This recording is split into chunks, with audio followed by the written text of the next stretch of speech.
안녕하세요. 눈뜨는 인생입니다. 오늘 소개할 책은 당신의 뇌는 최적화를 원한다. 저자는 가바사와 시온, 출판사는 세멘파커스입니다.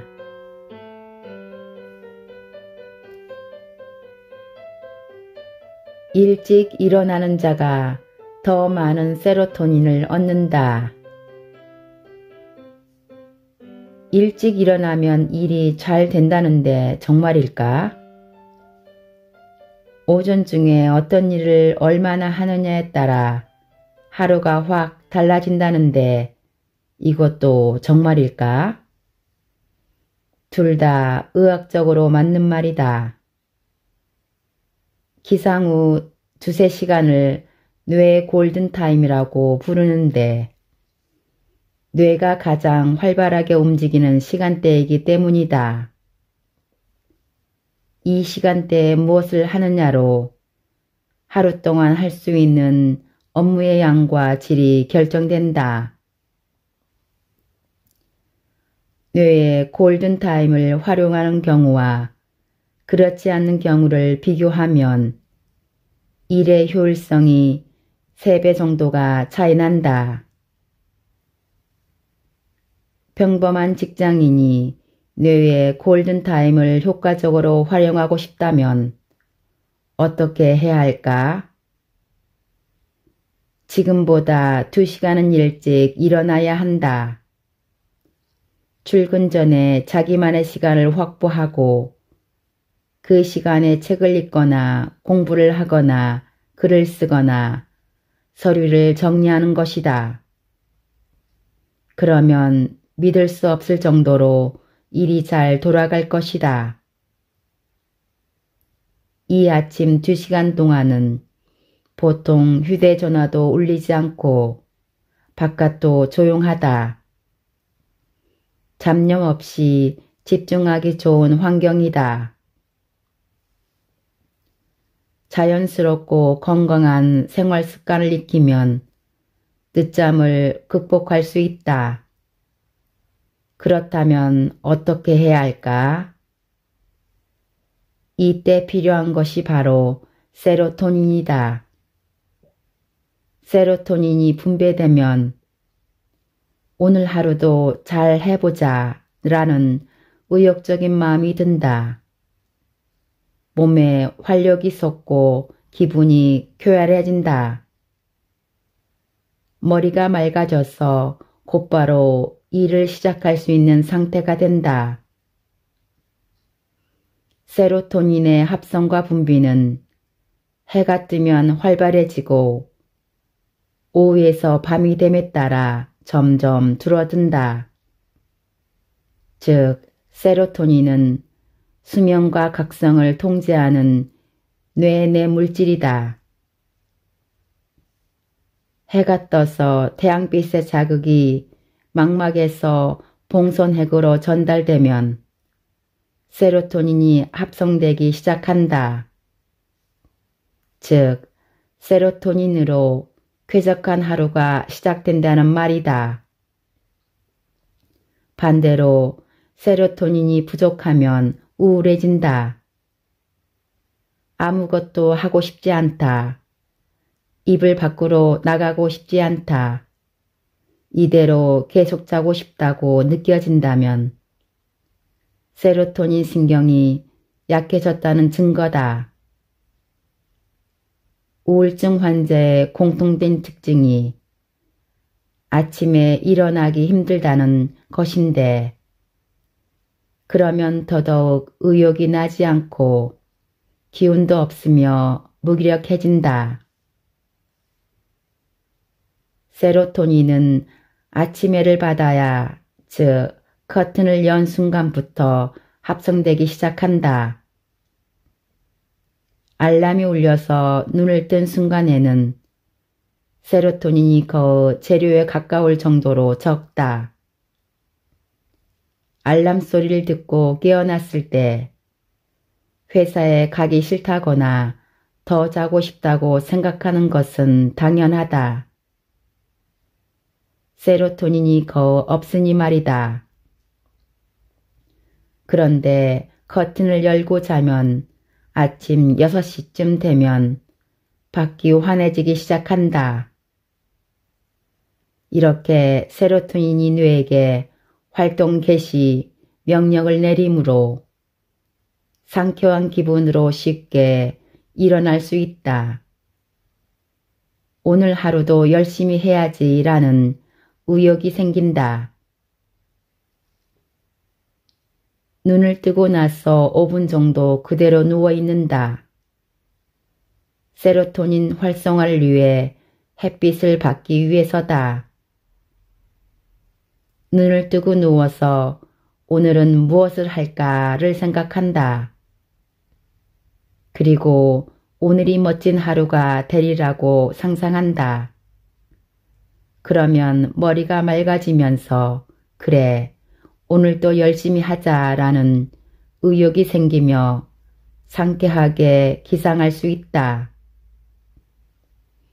눈을 뜨고 5분 정도 누워있는 것이 이것이 핵심이다. 세로토닌은 조도 2500럭스 이상의 빛을 5분 이상 받을 때 합성되기 시작한다. 2500럭스는 대체로 아침 무렵의 태양광 조도에 해당된다. 그러므로 태양이라는 자연광, 즉 아침 햇살을 받는 것이 중요하다. 커튼을 열면 자연스럽게 그런 상태가 된다. 햇빛 쬐기는 세로토닌을 합성하기 위한 첫 번째 방법일 뿐이다. 눈을 뜨고 난 뒤에 어떤 행동을 하느냐에 따라 세로토닌 분비량은 달라진다.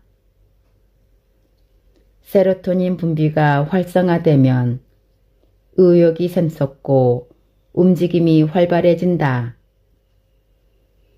열심히 일할 수 있는 에너지를 얻는 것이다. 이렇게 엔진이 되어진 상태에서 비로소 뇌의 골든타임이 시작된다. 세로토닌을 활성화하는 방법에는 3가지가 있다. 첫째, 햇볕 쬐기. 둘째, 리듬 운동. 셋째, 꼭꼭 씹어먹기.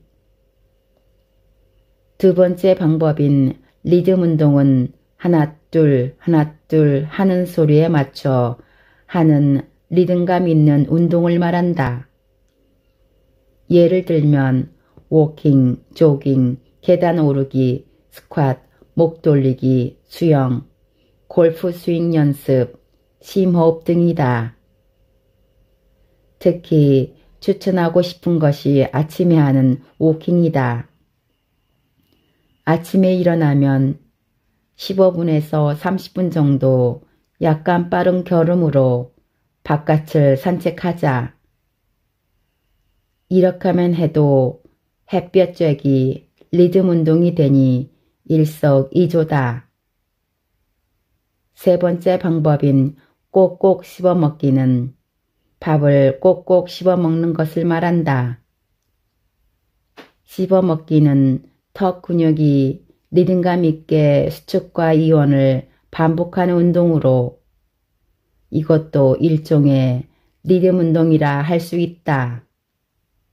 아침밥을 20번 이상 씹어 먹으면 된다. 아무리 해도 아침밥을 먹을 수 없는 사람은 껌을 씹는 것도 방법이다. 세로토닌 생성은 주로 오전중, 특히 아침에 활발하게 일어난다. 그러므로 여기서 소개한 세로토닌 활성법도 오전 중에 특히 아침에 해야 한다. 그래야 효과가 극대화된다. 세로토닌은 어떤 물질일까? 도파민이나 노르네날린 등은 흥분계 뇌 내물질이라고 불린다. 반면 세로토닌은 이것들의 과도한 분비를 억제하여 뇌 내 물질의 균형을 잡는 조절 물질이다. 세로토닌이 활성화된 상태에서는 마음이 진정되고 평상심이 유지된다. 다시 말해 세로토닌은 치유물질이다. 세로토닌이 활동을 개시하면 세로토닌 신경에서 임펄스가 발생하여 시원한 각성 상태를 유지한다. 아침에 상쾌한 기분으로 눈을 뜨는 것도 평온한 시간을 보낼 수 있는 것도 세로토닌 덕분이다. 행복이라고 하면 도파민을 연상하기 쉬운데 도파민의 행복감이 해냈다라는 성취감 같은 강렬한 감정인데 비해 세로토닌의 행복감은 평온함, 느긋함 같은 감정을 기반으로 한 온화한 감정이다. 행복하다고 느끼며 평안해지려면 반드시 세로토닌이 제대로 기능해야 한다. 세로토닌을 일에 적용하기에 가장 좋은 것이 기분 전환이다. 세로토닌이 저하되면 초조하거나 짜증이 나고 왠지 모르게 안절부절 못하며 자꾸만 불안해진다. 반대로 세로토닌이 활성화된 상태는 마음이 안정된 상태를 말한다. 내가 실제로 하고 있는 것으로 기분 전환의 효과가 아주 좋은 방법들이 있다. 1. 점심 외식으로 오후에 세로토닌을 충전한다. 점심을 먹는 식당은 5분 이상 걸어야 하는 것이 좋다. 태양광을 받으며 5분 이상 걸어가면 세로토닌이 활성화된다. 그리고 꼭꼭 씹어서 점심을 먹으면 천천히 씹어 먹기를 통한 활성화 효과도 나타난다. 즉, 점심 외식을 통해 햇볕 쬐기와 리듬 운동, 천천히 씹어 먹기라는 3가지 세로토닌 활성화 방법을 전부 실행할 수 있다. 2. 걸으며 생각한다. 걸으며 생각했더니 괜찮은 아이디어가 나온 경험이 있을 것이다. 뇌가 긴장 상태에서 이완 상태로 변하기 때문에 가능한 일이다. 그러니 긴장 상태에 있을 때는 자리에서 일어나 산책을 하여 세로토닌의 힘을 빌리자. 3. 심호흡한다. 심호흡은 시간과 장소를 가리지 않고 할 수 있다. 심호흡은 세로토닌을 활성화하고 뇌에 충분한 산소를 공급한다. 심호흡을 하면 마음이 진정된다는 자기암시 효과도 얻을 수 있다. 아침에 일어나 기분이 가라앉아 있고 일하러 가기 싫을 때도 심호흡을 하면 기분이 변할 수 있다. 세로토닌을 활성화시켜주는 심호흡으로 아리타 히데오 교수의 복근호흡법을 소개하겠다. 먼저 아랫배에 손을 올린다. 아랫배에 의식을 집중한다. 숨을 후후후 하고 짧게 끊어 내뱉는다. 입이나 코 중 어느 쪽이나 괜찮다. 마지막으로 아랫배에 힘을 풀고 코로 편하게 숨을 깊이 들이마신다. 이것을 리듬감 있게 반복한다. 세로토닌 활성화 기준에서 보면 5분간 하는 것이 가장 좋다. 하지만 심호흡을 5분 동안 하는 것은 생각보다 힘들다.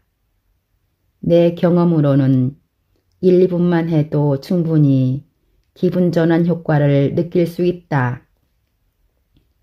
심호흡은 기분 전환, 긴장 완화, 상쾌한 기상 등의 즉각적인 효과를 나타낸다. 4. 낭독한다. 낭독은 뇌를 활성화한다. 소리내어 책이나 글자를 읽기만 해도 뇌가 활성화된다. 또 낭독은 전두전화의 혈류를 늘려 치매 예방에도 효과적이라는 연구 결과도 있다. 세로토닌을 활성화하는 데도 효과적이다. 아야, 어여, 오요, 우유 등 아무 뜻 없는 글자들을 반복적으로 소리내어 읽기만 해도 세로토닌이 활성화된다. 발성으로 세로토닌을 활성화하는 경우에는 단순하고 의미 없는 말이 더 효과적이다. 경전을 읽는 것은 세로토닌을 활성화에 아주 효과적이다. 5. 간단한 운동을 한다. 목 돌리기 운동을 추천한다. 무거운 머리를 받치기 위해 목에는 많은 근육이 있다. 목을 돌리면 많은 양의 전기신호가 뇌에 전달되어 리듬 운동 효과처럼 세로토닌을 활성화시킬 수 있다. 마음속으로 하나 둘 하고 구령을 붙이며 리드미컬하게 목을 돌려보자. 리듬 운동으로 계단 오르기도 있다. 평소에 엘리베이터를 이용하는 곳을 1, 2층 정도는 괜찮으니 계단을 이용해 올라가자. 일정한 속도로 하나 둘 하는 리듬에 맞춰서 올라가면 된다. 6. 여러 가지 기분 전환 방법을 조합한다. 리듬 운동을 5분 이상 하면 세로토닌이 활성화한다. 목 돌리기 운동을 한 다음 심호흡을 하고 다시 목 돌리기 운동을 하는 식이다. 이렇게 하면 더욱 효과적으로 세로토닌을 활성화시킬 수 있다. 7. 일상생활에서도 세로토닌 활성화를 염두에 둔다.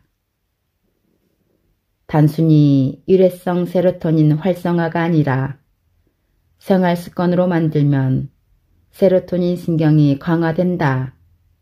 다시 말해 세로토닌이 더 잘 분비되는 상태가 된다. 세로토닌이 잘 분비되면 도파민과 노르네날린도 균형 있게 분비되므로 마음이 안정된 상태에서 열심히 일할 수 있다. 그리스 철학자 아리스토텔레스는 저서 시약에서 비극을 감상하면 마음속에 쌓여있는 앙금 같은 감정에서 해방되어 마음이 정화되는 효과가 있다고 했다. 그리고 그것을 카타르시스라고 불렀다. 비극을 보고 감동의 눈물을 흘리면 무척 상쾌한 기분이 든다.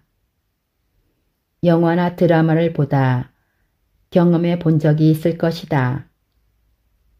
도우대학교 아리타 히데오 교수는 감동적인 영화를 보며 눈물을 흘릴 때 전두전야의 혈류가 증가하며 세로토닌 신경이 활성화된다는 것을 밝혔다. 아리타 교수는 전두전야를 중심으로 세로토닌과 깊은 연관이 있어 공감을 낳는 역할을 하는 뇌를 공감뇌라고 부른다. 이 공감뇌를 단련시키면 세로토닌 신경도 단련된다. 그 결과 주변 사람들의 기분을 쉽게 알아차려서 원활하게 소통할 수 있고 그러면서 진정한 치유가 이루어진다. 세로토닌은 필수 아미노산인 트립토판에서 생성된다. 필수 아미노산은 체내에서 만들지 못하므로 식사를 통해 섭취해야 한다. 즉, 세로토닌을 만들려면 트립토판을 꼭 섭취해야 하고, 그러지 못하면 세로토닌을 만들 수 없다. 트립토판은 고기, 대두, 쌀, 유제품 등에 들어있다. 평소에 균형 잡힌 식사를 하면 트립토판이 결핍되는 일은 거의 없다. 욱하는 아이의 성품이 편식과 연관되어 있다는 말이 있는데 트립토판 부족으로 세로토닌이 적게 분비되었을 때 일어나는 문제들을 지적하는 연구자도 있다. 세로토닌이 합성되려면 비타민 B6가 반드시 있어야 한다. 비타민 B6는 쇠고기나 돼지고기, 닭의 간, 붉은살 생선, 피스타치오, 참깨, 땅콩, 바나나, 마늘 등에 많이 함유되어 있으니 이 음식들을 고기와 함께 먹는 것이 바람직하다. 혈당치는 식사를 하면 상승한다. 자고 있는 동안에는 6시간 이상 아무것도 먹지 않았으므로 아침에는 하루 중 혈당이 가직 낮다. 그 상태에서 아침 식사도 거르면 혈당이 낮은 채로 오전을 보내는 셈이다. 포도당을 거의 유일한 영양원으로 삼는 뇌는 저혈당 상태에서 성과를 발휘할 수 없다. 아침 식사를 거르고 일을 시작했을 때 머리가 잘 돌아가지 않는 것은 당연한 이치다. 공복을 참고 있으면 짜증이 나거나 쉽게 화가 나는 것은 당연한 일이다. 본래 오전 2~3시간은 뇌의 골든타임으로 뇌가 가장 활발하게 움직이는 시간대다. 그런데 아침 식사를 거르고 허기를 참으면 뇌는 연료 결핍 상태가 된다. 초등학교 6학년생, 중학교 3학년생을 대상으로 전국에서 일제히 시험을 치는데 이때 생활습관에 대한 조사를 함께 실시하여 생활습관과 학력 테스트 성적의 연관성을 고찰했다. 매일 아침밥을 먹습니까? 라는 질문에 먹는다고 답한 아이의 학력 테스트 평균 정답률이 60점인데 비해 전혀 먹지 않는다는 아이의 정답률은 39점으로 21점이나 낮았다. 아침밥을 먹지 않는 아이는 성적이 나쁘다는 결과를 나타낸다. 아침 식사를 하면 최소한 꼭꼭 씹어 먹기로 인한 세로토닌 활성화, 뇌의 필수 에너지원인 포도당 공급, 체온을 높여서 뇌와 몸을 각성시킴이라는 3가지 효과를 얻을 수 있다. 특히 학습과 기억에 관한 효율은 오전이 오후보다 더 높다. 오전에 뇌가 더 많이 활성화된다는 연구 결과도 많다. 그러니 오전에 뇌와 몸을 불가동하지 않으면 평생 약 10만 시간의 손실이 발생한다. 아침에 눈을 떴다고 해서 부교감신경에서 교감신경으로 금방 전환되지는 않는다. 체온이 아직 올라가지 않았기 때문이다. 머리는 깨어있지만 몸은 자고 있는 상태와 같다. 세로토닌은 부교감신경위에서 교감신경위로 전환되도록 도와준다. 그러므로 세로토닌이 활발하게 작용하지 않는 사람은 이런 활동 모드인 교감신경으로 원활하게 전환되지 않아 아침에 컨디션이 좋지 않다. 그때 샤워를 하면 체온이 올라간다. 체온이 올라가면 좀 더 쉽게 교감신경으로 전환될 수 있다. 수면 모드에서 활동 모드로 바뀌면서 체온이 올라가고 머리와 몸이 가벼워진다. 오늘도 열심히 해야지 하는 마음가짐도 생긴다. 세로토닌 이상이 마음의 병을 부른다. 세로토닌이 저하되면 심신의 균형이 무너질 위험이 있다. 인간은 스트레스에 직면하면 세로토닌이 저하된다. 주위 물질인 세로토닌이 억제되는 것이다. 그래서 장기적으로 스트레스에 노출되면 세로토닌 활성이 낮은 상태로 고정된다. 이것이 우울증이다. 또한 세로토닌은 불안을 누그러뜨리는 작용을 한다. 그래서 세로토닌이 저하되면 불안해진다. 세로토닌이 저하되면 아침에 잘 일어나지 못하고 그것이 수면장애의 원인이 되기도 한다. 세로토닌이 저하되면 이른바 욱하기 쉬운 상태가 된다. 충동을 조절하지 못해 자물성이 없어지고 때로는 폭력적으로 변하기도 한다. 세로토닌은 통증 억제와도 관련이 있다. 세로토닌이 충분히 활성화된 상태에서는 통증을 잘 느끼지 못하는 반면 활성화되지 않으면 통증에 대한 감수성이 높아진다. 만성 동통의 원인이 되는 것이다. 이처럼 세로토닌이 저하하면 수많은 질환의 원인이 된다. 그만큼 세로토닌은 정신기능의 중요한 부분을 맡고 있다. 금방 잠드는 사람은 무엇이 다를까?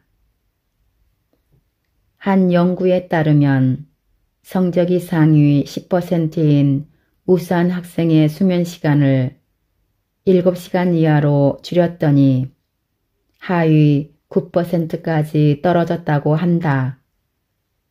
또 다른 연구에 따르면 5일 연속으로 수면 시간을 5시간 이하로 줄였더니 48시간 동안 잠을 자지 않는 사람들과 같은 수준으로 인지 능력이 낮아졌다고 한다. 이틀 밤을 새운 사람과 같은 상태라는 말이다. 수면 부족은 주의 집중, 실행, 즉각적인 기억, 작업 기억, 기분, 논리적 추론, 수학적 능력 등 거의 모든 뇌 기능을 떨어뜨린다. 우리 몸에는 잠을 자기 위한 두 가지 시스템이 있다. 그 중 하나가 멜라토닌이다. 멜라토닌은 1958년에 발견되었다. 뇌신경뿐 아니라 맥박, 체온, 혈압을 떨어뜨림으로써 수면과 각성 리듬을 잘 조정하여 자연스럽게 잠을 유도한다.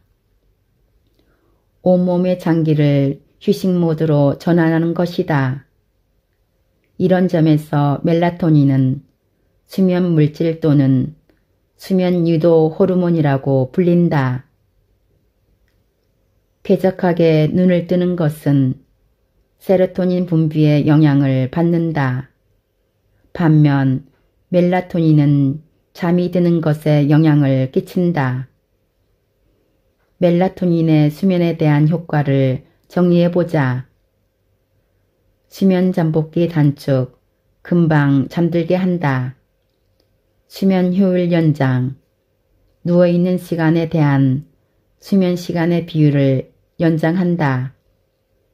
수면 시간 연장. 길게 지속적으로 잘 수 있다. 멜라토닌은 주간보다 야간에 5에서 10배나 많이 생성된다. 특히 새벽 2, 3시쯤 생성량이 최고조에 이른다. 잠을 푹 자려면 멜라토닌이 충분히 분비되어야 한다. 반대로 불면증인 사람은 멜라토닌 분비가 잘 되지 않는 상태일 수 있다. 경우에 따라서는 정신질환 증상인 수면장애가 나타나기도 한다. 수면은 심신의 건강 상태를 뚜렷하게 보여주는 지표다. 많은 정신질환에는 수면장애가 따라오기 때문이다. 우울증, 조현병, 알코올 의존증인 사람은 잠을 잘 자지 못할 확률이 높다. 잠은 정말 잘 자요. 하지만 정신적으로는 항상 컨디션이 좋지 않아요. 이렇게 말하는 사람은 거의 없다. 우울증인 사람들 중 대부분이 수면장애에 시달린다. 잠이 쉽게 들지 않는다. 자다가 중간에 깬다. 잠을 충분히 자는데도 여전히 피곤하다. 아침에 일어나기 힘들다. 이 증상들이 수면장애의 징후다. 몸과 마음의 건강에 노란색 신호가 깜빡거리고 있다는 뜻이다. 쾌적한 수면을 선사하는 7가지 습관. 1. 침실을 어둡게 하고 잔다. 빛을 싫어하는 멜라토닌의 특성상 자는 동안 망막에 빛이 들어오면 멜라토닌 분비가 억제되기 때문이다. 1000럭스 이하의 조도라면 멜라토닌이 별로 억제되지 않는다고 한다. 가능하면 완전히 깜깜한 상태가 좋다. 수면 등도 끄고 되도록 어둡게 해놓고 자는 것이 가장 쉽게 멜라토닌 분비를 촉진하는 방법이다. 변화가에 있어서 커튼을 쳐도 외부 빛이 들어와 밝은 방이라면 수면 안대를 하고 자는 방법도 있다. 2. 자기 전에 약간 어두운 방에서 긴장을 푼다. 멜라토닌 분비는 저녁 무렵부터 증가하기 시작해 잠자리에 들기 전에는 이미 활발해진다. 즉, 잠들기 전에 어떻게 시간을 보내느냐가 멜라토닌 분비에 영향을 끼친다는 말이다. 예를 들어 상질리의 빛이 눈이 부실 정도로 밝게 빛나는 방에 늦게까지 있으면 어두운 침실에 들어가 누워도 금방 잠이 오지 않는다. 반대로 조명을 약간 줄인 상태에서 한두 시간을 보내면 멜라토닌 분비가 증가한다. 이때는 완전히 소등하고 자리에 누우면 쉽게 잠들 수 있다. 3. 자기 전에는 형광등 불빛을 피한다. 침대에 책을 갖고 와 30분 정도 있다가 자는 사람도 있을 것이다. 이것은 멜라토닌 활성화 측면에서 보면 무척 좋은 방법이다. 정색등은 일광 수준의 색 온도가 있어서 몸이 지금은 낮이구나 하고 착각한다. 그러나 적색등, 전구색은 극단적으로 조도가 높은 경우를 제외하고는 멜라토닌 분비에 영향을 미치지 않는다. 여러분의 침실 조명이나 독서 등이 형광등이 아닌지 확인해 보자. 만약 형광등이라면 적색계 전구로 바꾸는 것이 좋다. 4. 심야에 편의점에서 잡지를 읽지 않는다. 편의점의 조도는 100에서 1800럭스로 너무 밝다. 이렇게 밝은 곳에 있으면 멜라토닌 분비가 억제된다. 가정집 형광등이 100에서 200럭스, 꽤 밝은 것도 500럭스 정도이니 편의점이 얼마나 밝은지 알 수 있다. 수면 리듬에 악영향을 끼치고 불면증의 원인이 될 수 있다. 5. 자기 전에 게임, 스마트폰, 컴퓨터를 하지 않는다. 잠자리에 들기 전까지 어떻게 시간을 보내는지도 중요하다. 규슈 대학의 히구치 시게카즈 교수는 야간에 컴퓨터 모니터를 장시간 들여다보면 멜라토닌 분비가 억제되고 체온이 전처럼 떨어지지 않아 잠이 오지 않는다고 발표했다. 잠이 잘 오려면 체온이 낮아져야 한다. 장시간 스마트폰이나 컴퓨터 모니터, TV를 보는 것, 그 화면을 통해 게임을 하는 것은 수면에 좋지 않는 습관이다. 6. 낮 시간에 세로토닌을 활성화시킨다. 세로토닌은 필수 아미노산인 트립토판에서 생성되고 그 세로토닌에서 멜라토닌이 생성된다. 즉, 멜라토닌의 원료는 세로토닌이다. 세로토닌은 아침에 눈을 뜨고 몸과 마음이 활동을 시작하면서 점점 활발하게 분비된다. 특히 오전 중에 많이 분비된다. 그리고 해가 지고 어두워지면 세로토닌에서 멜라토닌이 생성되기 시작한다. 이른바 세로토닌은 낮의 활동 물질이고 멜라토닌은 밤의 수면 휴식 물질이다. 이 두 가지가 낮과 밤에 번갈아 가며 기능하는 것이다. 우울증은 세로토닌이 잘 분비되지 않아 고갈된 상태이다. 그래서 우울증에 빠지면 세로토닌을 원료로 하는 멜라토닌 분비도 악화되고 수면장애가 일어난다. 그것이 심해지면 불면증이 된다. 우울증과 불면증은 멜라토닌을 통해 밀접하게 관련되어 있다. 나는 우울증이 아니니까 이런 이야기와는 상관없다고 생각해서는 안 된다.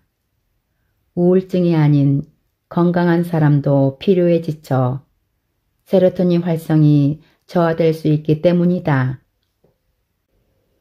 7. 아침에 햇볕을 쬐다. 일찍 일어나려면 일찍 자야 된다라고 생각하는 사람이 많다. 그러나 생물학적으로 일찍 자는 것은 일찍 일어나는 것과 직접적으로 관련이 없다. 아침에 일어나 햇볕을 받으면 체내시계가 초기화된다. 그로부터 15시간 정도 지나면 멜라토닌이 분비되며 자연스럽게 수면이 유도된다. 밤 늦은 시간인 멜라토닌이 나오기 시작하는 시간은 이불 속에 들어간 시간이 아니라 아침에 일어나는 시간, 즉 아침 햇볕을 쬐는 시간에 의해 결정되는 것이다. 바꿔 말하면 아침 일찍 일어나는 가장 효과적인 방법은 전날 아침 일찍 일어나는 것이다. 열심히 아침 일찍 일어나면 체내시계가 초기화되고 일찍 자고 일찍 일어나는 사이클이 시작된다. 아침에 일어나지 못해서 학교에 못 가겠다는 등교 거부 학생이나 또는 방 안에 틀어박혀서 나오지 않는 아이들은 아침에 체내시계가 초기화되지 않는다. 때문에 더더욱 아침에 일어나지 못해 밤낮이 바뀐 생활을 하게 된다. 체내시계를 초기화할 때는 고조도의 빛이 중요하다. 그 빛을 충분히 받을수록 리셋이 잘 된다. 쾌청한 날 실외 조도는 1만 럭스나 된다. 하지만 실내에서는 1000럭스 이하로 떨어진다. 밝기가 10배 이상 다르니 실내와 실외에서는 체내식의 리셋 효과도 다르다. 일찍 일어나면 방에 있지 말고 밖에 나가 직접 햇볕을 쬐자. 그래야만 체내 시간을 제대로 초기화할 수 있다. 세로토닌 활성화까지 고려하면 30분을 넘지 않는 워킹이 이상적이다. 늙지 않는 몸을 만드는 멜라토닌. 멜라토닌은 수면 촉진 물질이자 세포복구 물질이다. 노화 방지와 항종양 효과 역시 다양한 연구로 이미 알려져 있다. 먼저 노화 방지 효과로 강력한 항산화 작용을 들 수 있다. 항산화 작용은 신체를 산화시키는 원인인 활성산소를 처리하는 작용을 말한다. 결과적으로 안티에이징 항노화 효과를 얻을 수 있다. 활성산소가 제거되면 동맥경화가 예방되므로 심근경색이나 뇌졸중도 예방된다는 말이다. 항산화 작용이 강한 물질로는 비타민 E가 잘 알려져 있다. 그런데 멜라토닌의 항산화 작용은 이 비타민 E의 2배다. 종종 녹슬지 않는 몸을 만들어라 라고 하는데 멜라토닌은 신체의 녹을 방지하는 효과가 있다. 즉 멜라토닌이 야간에 제대로 분비되면 질병에 걸릴 위험이 감소하고 노화 방지에도 도움이 된다. 또 멜라토닌에는 종양 증식 억제작용, 혈관 신생 억제작용, DNA 복구작용 등 다채로운 항종양 효과가 있다. 쉽게 말하자면 멜라토닌은 체내의 중요한 회복 물질이다. 잠을 푹 자야만 병에 걸리지 않고 몸을 젊게 유지할 수 있다. 이처럼 뛰어난 기적의 회복 물질을 우리 뇌는 스스로 분비할 수 있는 것이다. 실제로 연구 결과에 따르면 심근경색, 뇌졸중 발생률은 업무량이나 노동 강도에 비례하는 것이 아니라 짧은 수면 시간과 상관이 있다고 한다. 야근이 늘어나면 자연스럽게 귀가 시간이 늦어지니 수면 시간도 줄어든다. 그 결과 수면을 통한 휴식과 회복이 불충분해져 심혈관계 질환에 걸릴 위험이 높아진다. 낮에 강도 높게 일해도 밤에 충분한 시간 동안 푹 자면 계속 열심히 일할 수 있다. 몸도 마음도 건강하게 지낼 수 있다는 말이다. 그러려면 질 높고 충분한 시간의 수면이 반드시 필요하다. 밤에 멜라토닌을 분비시켜 제대로 수면을 취하는 것은 건강에 무척 중요하다. 어떤 사람은 그럼 멜라토닌이 들어간 건강식품을 먹으면 되겠네요 라고 말한다. 뇌내 물질에 관한 모든 건강보조식품에 대해 이렇게 말할 수 있다. 외부에서 섭취하는 것이 아니라 우리 몸에서 합성, 분비되는 것이 가장 바람직하다.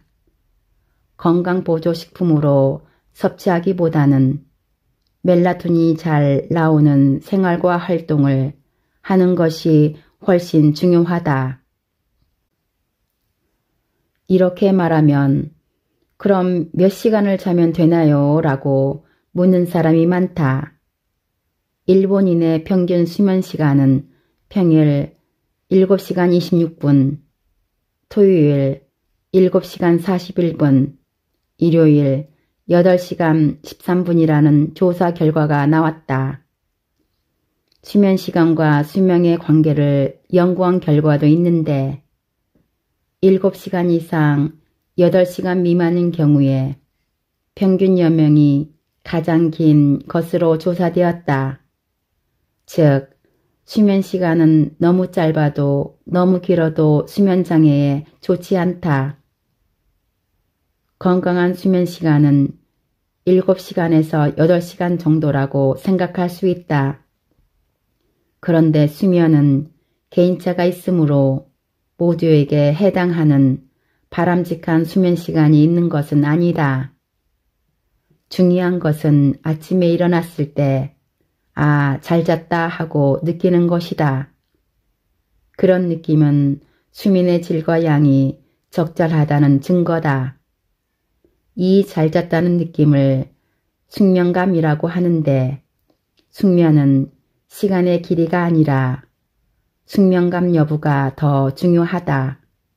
종종 나는 잠을 충분히 자니까 괜찮아요 라고 말하는 사람이 있다.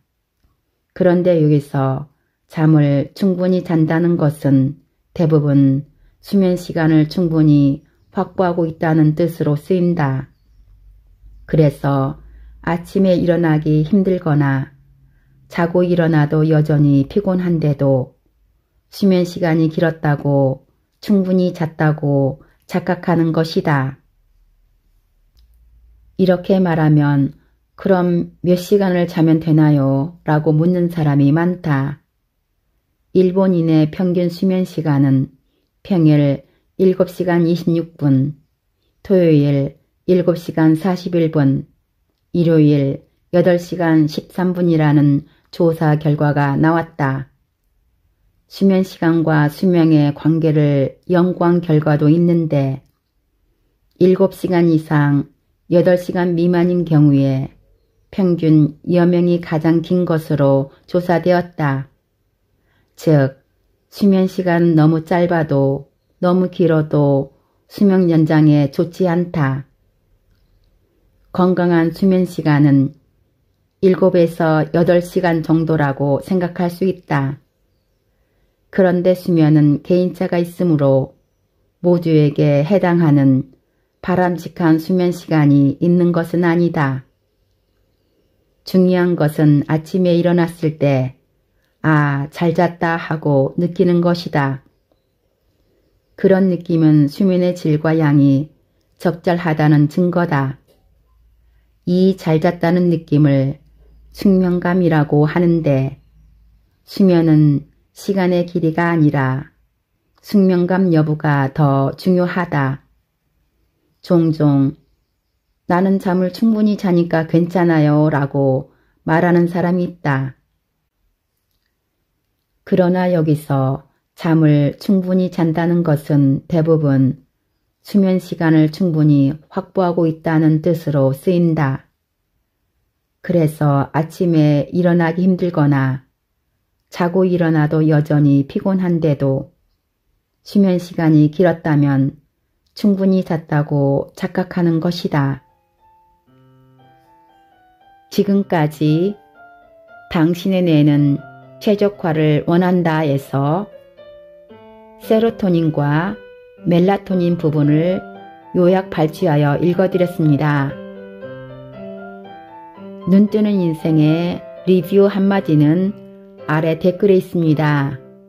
감사합니다.